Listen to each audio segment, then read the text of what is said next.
My name is Jeff Strandy. I'm an engineer for Target, and I'll be joined during this presentation by a couple of my colleagues, Brian Crossland and Jonathan Woods, who are lead engineers at Target. Now, before I get started, I'm going to ask everyone to get a writing utensil, a pen or pencil. Maybe you really want to take notes on your laptop. That's okay too. But then get a piece of paper, and I'm going to give everybody 1 minute. And we're going to do a little bit of a thought exercise here. But in the next minute, I want people to take time and write down what is it that would hold you back from deploying SONiC in the enterprise. I'm going to start the timer now, and you have 1 minute, and just write down whatever's top of mind, starting now.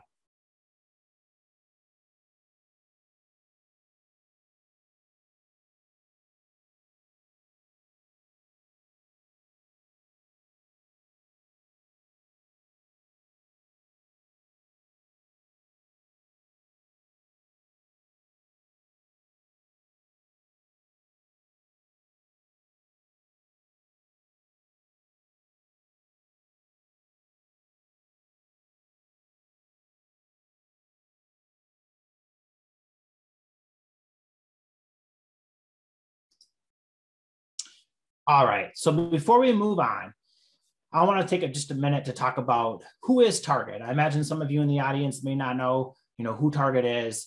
So Target is a omni-channel retailer in the United States. We have well over 1,900 locations, and every week you can see the stats there. 30 million guests come in and shop in our stores. We are global. We have locations throughout the world. And we are over 350,000 team members strong. So deploying SONiC in the enterprise. Why did Target pick SONiC? When we look at it, for us, everything starts with the guests. So the guests are really at the center of our universe, and everything is in the spirit of what can we do to bring joy to our guests' everyday life. With that, though, when you look at it, technology powers many of the guest experiences that are out there, whether it's when you buy online and then you pick up in the store, or you buy online and you have people bring it out to you, or just actually visiting our store. Technology powers all of that. And as we get in there, we want to be relentless about reliability in our environment and relentless about the guest experience, so we have a great uptime. If they show up and one of our guest experience isn't a great guest experience, well, then we're not bringing joy to them. So with that, we need flexibility of our infrastructure. We need the flexibility in our infrastructure so we can make pivots more easily. If we want to be able to have a certain feature, or we want to solve a really complex problem, we need that flexibility of what is that solution going to be, especially as we look to build and code many of our own features and functionality that supports the underlying guest experiences. We also look at efficiency. And for us, efficiency isn't just sheer acquisition cost of something. It's the efficiency of our engineering time and the efficiency of our team members that are in our stores. And so with efficiency, as we have solutions that allow us to automate more things or take out more manual labor, that's really powerful for us.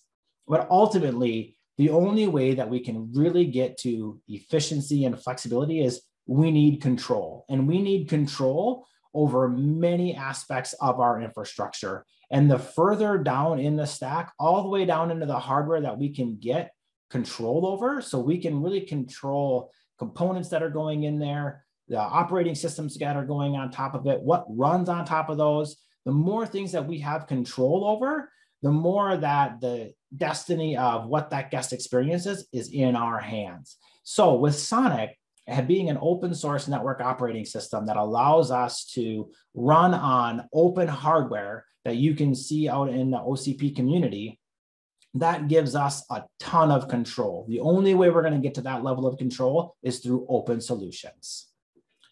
Now, as I move on, I think it's really important. You may be wondering, okay, you're going to talk about deploying SONiC at Target, but what have you really done? So today, I can confidently say that we have SONiC running in our data centers. We have SONiC running in our distribution centers, which are our buildings that we use to flow merchandise through as it might go to a guest at their house or in a store. And we have production deployments of SONiC in our stores. So we've been there. I'm going to talk a little bit about our journey, but we have SONiC running in production in all three of those environments that I talked about. So for us at Target, what was it like deploying SONiC out there into the real world? The first thing is when we got ready to start, we really wanted to take an explorer's mindset. And an explorer's mindset for us really comes down to you're going to build out a plan and you're going to have a set of tools at your disposal, but ultimately nothing is going to be perfect and not everything is going to go well. And you need to adapt as you get further along in your journey, and you'll learn more information and you have to be able to adapt and whatever those conditions might be. So number one, you have to have the right mindset. Things aren't going to be perfect and you're going to have to adapt along the way. Number two, it really comes down to building out an overall plan. And when you're building that plan, it comes down to what are some of the environments that you could deploy to. There could be some potentially existing brownfield environments that might make sense. You may have greenfield environments that make the most sense to deploy to, but you want to build out your map. Then you want to understand, like, how do you create space and make it a priority? And creating space is really around, setting aside physical space to be able to build out labs, to get started and to learn. Also creating space for your team. So you have to give your team the space and the time to get started on something brand new like this, right? You have to imagine you're starting from scratch. You've got to give people the space, and making it a priority really means committing your team's time and committing resources from an actual budget standpoint to build out the environment and the space that you need. And then get started by just joining the community. I mean, when you're going down this open source road, joining the community to help get your bearings on where you're headed to and start to understand the environment is super powerful to do. And all it takes is one of your team members to join. And then, from there, maybe more than one wants to join, but just getting an understanding of what does that community look like. Those are all great ways to get started when you look at deploying SONiC in the enterprise. So once you've got your mindset set right and you understand that, this is going to be a journey, from there, you probably would say, okay, I have a whole set of features that I need. Again, that mindset of you're trying to shoot for perfection day one. You really want to rationalize out your feature set. This is something that we did at Target.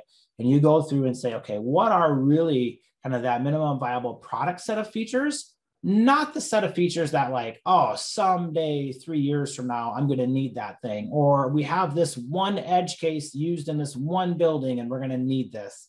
Like rationalize your features to what accommodates to the 80%. And then you need to build a model around what I like to call crawl, walk, run. And it's really, okay, so with those features, what are the ones that you really need day zero? That's the crawl set of features. And then from there, what are the things that can come as you get some deployments under your belt? Because I guarantee you, as you're in the lab, as you move closer into production, you're going to learn some things. And those things that you learn, you're going to want to be able to take those and figure out how do you want to pivot, and then what are the next set of features that you want. And ultimately, you'll get a few more deployments under your belt. And then it's really about getting ready to run, right? And so what can you do to really start deploying things at scale? Now, from there, once you start to understand, rationalize, like, what are those features you need? What's the first thing that you need to go build to get started so you can learn more? There is a set of foundational skills that are really, helpful when you're looking at SONiC in the enterprise. Understanding, traditional like CI/CD pipelines that are very common out in the environment now, having an understanding of Linux operating systems and how do you maneuver around and manipulate things within a Linux operating system. Having from a foundational skills, just good networking knowledge, of, how do various protocols work? How do, certain features like LLDP work? Understanding some of those pieces are really important as well. Additionally, thinking about your labs and building a set of labs that will give you the space to test and learn and adapt is really important. We found, historically, when we built labs, we would often test architectures and we would test interoperability with endpoints and we would test failover within those labs. But for us, we had to take labs and really change the way we think about labs overall and how we think about testing. And so building a mindset and building the framework around testing is also really critical as you look at taking SONiC to the enterprise. And it's one of the powerful things about SONiC that we have is it unlocks more capabilities that we can do with testing and automation. The last thing I would say from a foundational standpoint is really having a solid understanding and solid skills around different automation like capabilities that are out there, whether you want to handle automation through scripting on boxes, through something that's out there in the environment that will allow you to automate more tasks. There's lots of different tools out there, but having those is really powerful. And as we go on into this presentation, we're going to talk more about testing and what we're doing differently there. So I've talked about testing and learning, and I've talked about our labs. One of the things that we've done with our journey here on SONiC is we've built out a set of dedicated labs that will allow us to, as we have a new iteration of SONiC or we have a new feature, we've built out these labs and we've built out an associated automated testing framework that my colleague Brian's going to talk about here in just a little bit around just testing features all the time, every time. So as you go into open source networking, this is something that you're essentially picking up from existing vendors. You used to get an image from them and they would have testing in place. Well, you need to build out a set of testing, what we call a test harness, and associated testing practices. So that way, you have a high degree of confidence that what you're releasing into production isn't going to introduce stability issues.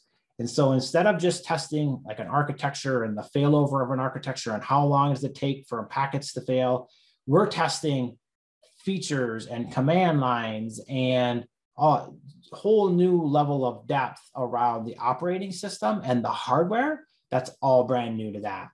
So with that, I'm going to turn it over to my colleague, Brian Crossland, to talk about our testing harness that we've built and how we're approaching testing.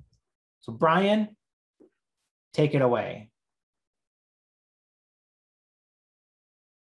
When Target decided to start using the SONiC operating system, one of the first questions raised was, how do we know it will meet Target's needs? In the past, this was always determined by the features defined by the vendor in the hardware in the operating system that we were purchasing. In some cases, we needed more data center features in our non-data center environments. However, the feature sets provided by vendors didn't account for this. If we needed some of the features of that data center switch, then we were left to find creative ways to implement that switch in our non-data center environments. With commodity hardware and open source network operating systems, we are now responsible for adding the features and making sure that they work in our environments. This necessitated a need for a scalable testing system that could not only let us test using custom test cases, but was flexible enough to not care about what environment or topology the device under test was in. Like other enterprises, we started by evaluating what options there were for purchase such a system. What we found was that they did not all meet our needs because of one or more limitations. It didn't scale. It required back-end databases or servers we don't use. It required a static topology.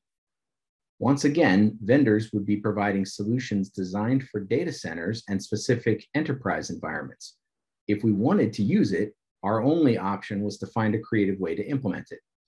We were left to make a square peg fit into a round hole. So instead of using a square peg, we decided to make a round peg. The design of the test harness started with 5 criteria. It had to be a distributed application, no monoliths, where each component had to be scalable. It had to run on Target's existing infrastructure and services. It had to be an automation first focused, APIs over GUIs. And it had to use open source as much as possible and no static topologies. What we recreated was a test harness that we call Mimir that met all of those criteria. Each component is a container that runs on our internal target application platform, TAP. Each component has its own load balancer, allowing it to scale on demand. The current version of Mimir only accepts API requests and is running nightly tests using automation that is also running on the target application platform. A GUI for Mimir is on the roadmap for the future. A topology is not required depending on the tests that are run. For those tests that do require a topology, only a limited topology definition is necessary and is provided with the JSON request to run tests on a device. The request to test a device is received by an API. The request includes the FQDN or IP of the device, along with the tests to run, the topology to use if required, and any custom variables in the test to be overridden.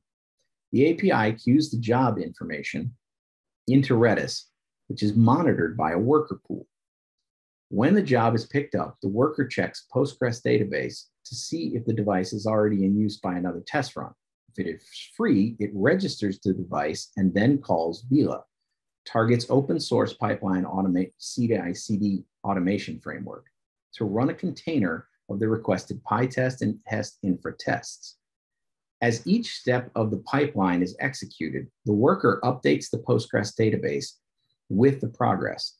When the test run is complete, the results in JUnit XML format are sent to TOS, Target's object storage system, which is our version of an S3 object store.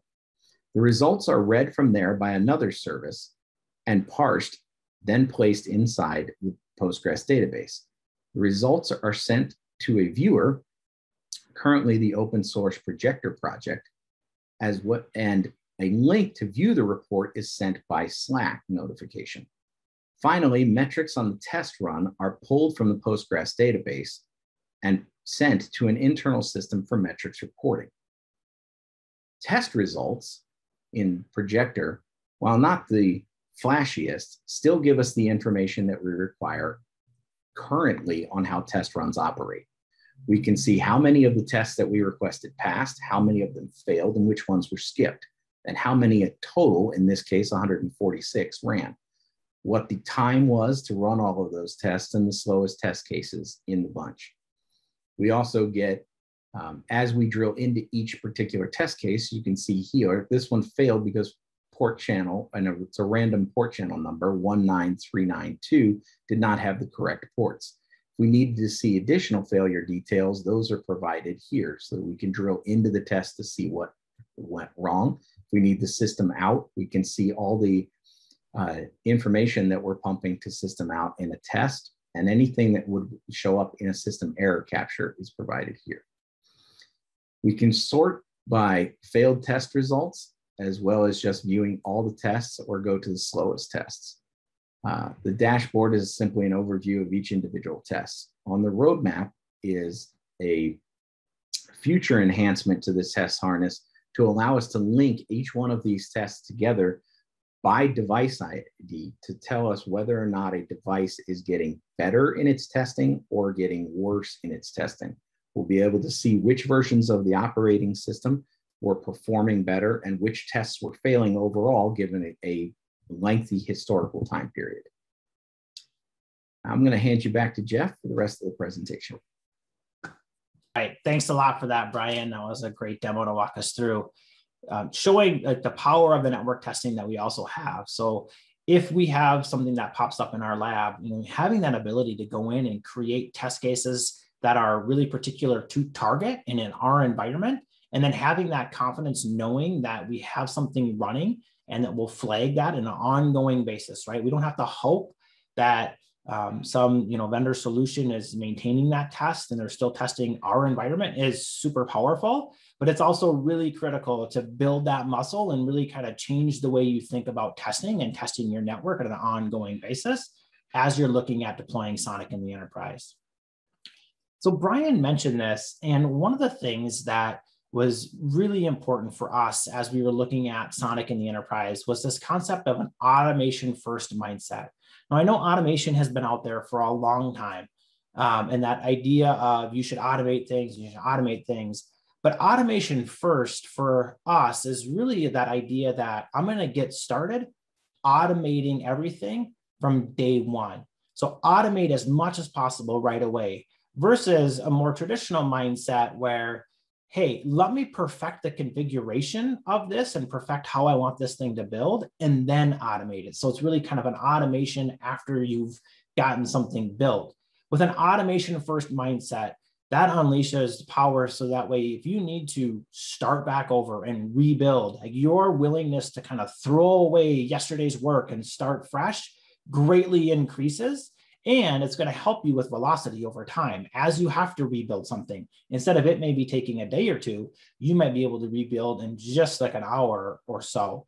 So an automation first mindset as you go into looking at SONiC in the enterprise is really critical. Next up, I'm going to talk about configuration management. And with SONiC, we really took this opportunity to take our configuration management practices where historically we had a good mix of manual CLI changes that engineers would do as tasks arose, or we had a lot of scripted based push methods where if we had to deploy changes to say 10,000 switches, we would script that up and we would automate it, and then we would push that out. And then in the background, we would try to have processes that reconcile that out, try to address config drift as much as possible. But it seems like as much effort as we always put into configuration drift and managing that, and we used various tools and we had third-party tools to do that, it was always something that was there. There was always some config drift out there somewhere. And it was really difficult to stay on top of that. And so what we've done with SONiC is we've moved to an intent-based pull system for configuration management. And Jonathan Woods is going to talk about what we've built out from a configuration management standpoint as we've been rolling out SONiC into production here at Target. So with that, I'm going to hand it over to a peer of mine, Jonathan Woods, to talk through our configuration management approach with SONiC. Thanks, Jeff. I'm going to talk a little bit first about the benefits that we've gotten from this config management pipeline that we built here, and then walk you through what we were able to build in a seemingly short amount of time and get SONiC to production. So we've been working with config management and configuring switches for a while now. In doing that, it's mostly been push methodology. And what we found with the number of switches we have is we have to account for scale. One of the beauties of what we do is that we have a lot of distributed compute, but before with our config management, we weren't taking advantage of it. So that's where the pull methodology really does help. We do a lot of the logic centrally, but the switches take care of a lot of the compute to configure themselves. And with this, we were able to scale, the sky's the limit, really. There's nothing stopping us because the switch takes care of most of the work. When we started working on our configuration management for SONiC, we knew about all the different configuration management tools that were out there, and we knew some of them could do what we wanted them to, but there were a lot of extra features and a lot of baggage that we didn't want to take on. One of the great things about working at Target is that they give us empowerment to build our own software when it makes sense, and they give us a lot of tools to make it easy to do so. So when we started working on configuration management for SONiC, we were able to set up something to do a basic deploy of configuration within a couple of weeks. Target's application platform really helped us a lot with this. We just did pure Python coding. We were able to deploy applications and get the configuration built really quick.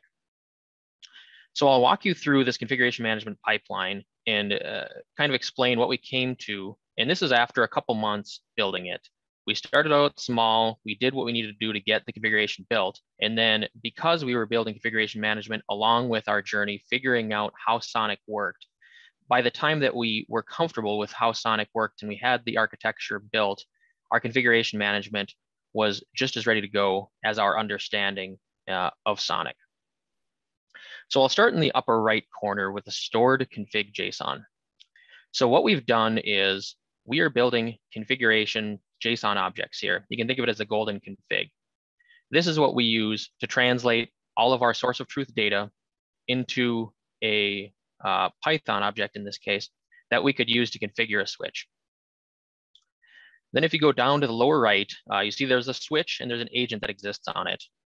This agent, it is a very small Python application. It's just one file large. What it does is it checks in with the agent interface to see if there's a new version of config that it needs to pull down. If there is, it pulls it down and it runs the config. Pretty simple. Now let's hop over to the left, that config code. This is where all of the translation, all of the make SONiC do what we need to do, it happens. So we write all our Python code here that takes a JSON object, which is basically, it's our golden config. You can think of it as variables. And it translates those variables into SONiC commands so that we can make the switch do what we want it to do. And that is very simply all you need in order to do configuration management, but it doesn't work well at scale and it's not very secure. It's not very safe. So at the top there, we have the update logic. And this application's job is to take care of any changes that are made to the configuration code or to our source of truth data. If there are changes made, then it updates the stored config object. And that's what the agent interface and the agent use to know that, okay, I need to pull some new config and I need to configure myself for this new data. The beauty of having this update logic application is we aren't just going to update that config JSON anytime there's a change. This is where our release pipeline comes into play. Anytime there's config code change, we go slow. We make changes, and this is after we've already tested it in our labs.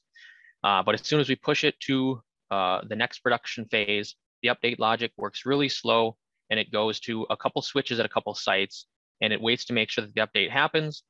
And if it does, we get a successful application or a successful config application. Then it will move on and update more config JSON objects to get some more switches updated. And this, we've only just started on this, but it's going to make it really easy so that we can deploy at scale. This is really the central logic that we have. Everything else, the switch pulls down and it does all the work itself. This update logic part is what really allows us to control centrally, telling the switch what to do. So that is what we've been able to build.